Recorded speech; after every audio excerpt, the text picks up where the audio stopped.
కాంగ్రెస్ ప్రభుత్వాన్ని కూల్చేందుకు BRS BJP కుట్ర చేస్తున్నాయని ఆరోపించారు సీఎం రేవంత్ రెడ్డి. ఎమ్మెల్యేలు ఎమ్మెల్సీలు పార్టీ మారుతూ ఉంటే ఏం చేయాలో తోచక కేసీఆర్ ఏదేదో మాట్లాడుతున్నారని ఎద్దేవా చేశారు. మహబూబ్ నగర్ జిల్లా పర్యటనలో పాల్గొన్న సీఎం పలు అభివృద్ధి కార్యక్రమాలకు శంకుస్థాపన చేశారు.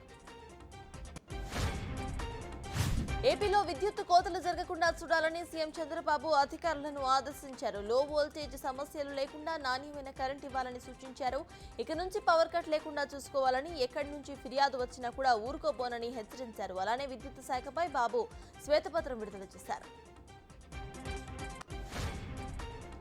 AP deputy CM Pawan Kalyan ఓఎస్డీగా కె వెంకటకృష్ణ నియమితులయ్యారు. ఈ మేరకు రాష్ట్ర ప్రభుత్వం ఉత్తర్వులు జారీ చేసింది. వెంకటకృష్ణ ప్రస్తుతం జేడీలో అడిషనల్ సెక్రటరీగా పనిచేస్తున్నారు. ఇక ఇప్పటికే యువ అధికారి మధుసూదన్ ను పవన్ కు ఓఎస్డీగా నియమించారు.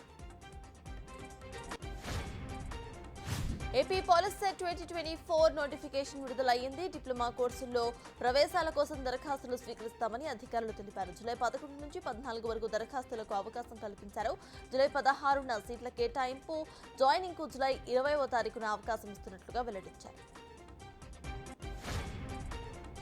టీమిండియా క్రికెటర్ సిరాజ్ కు తెలంగాణ ప్రభుత్వం బంపర్ ఆఫర్ ప్రకటించింది. టీ20 వరల్డ్ కప్ లో గెలిచినందుకు ఇంటి స్థలం, ప్రభుత్వ ఉద్యోగం ఇవ్వాలని అధికారులను సీఎం రేవంత్ రెడ్డి ఆదేశించారు.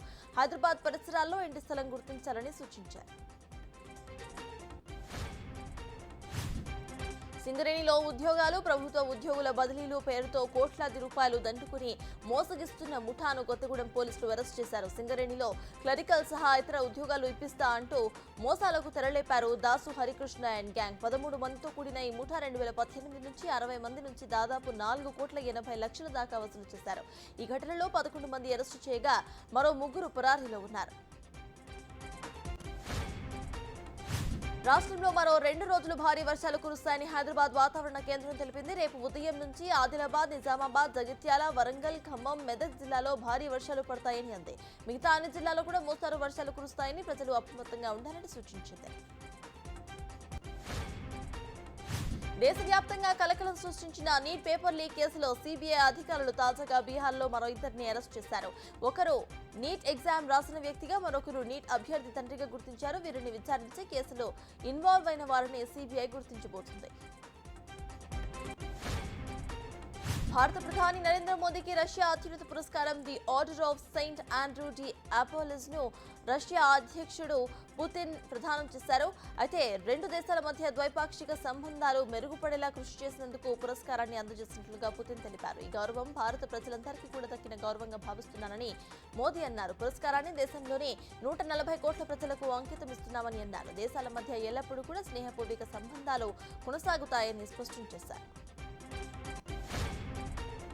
టీమిండియా హెడ్ కోచ్ గా గౌతమ్ గంభీర్ ని బీసీసీఐ ఎంపిక చేసింది. ఈ విషయాన్ని స్వయంగా బీసీసీఐ సెక్రటరీ జైషా తన ఎక్స్ ఖాతాలో ప్రకటించారు. రాహుల్ ద్రావిడ్ పదవీ కాలం ముగియడంతో ఆయన స్థానంలో గౌతమ్ గంభీర్ రాబోతున్నారు. టీమిండియా హెడ్ కోచ్ గా గంభీర్ 2 నెలలు ఉంటారు.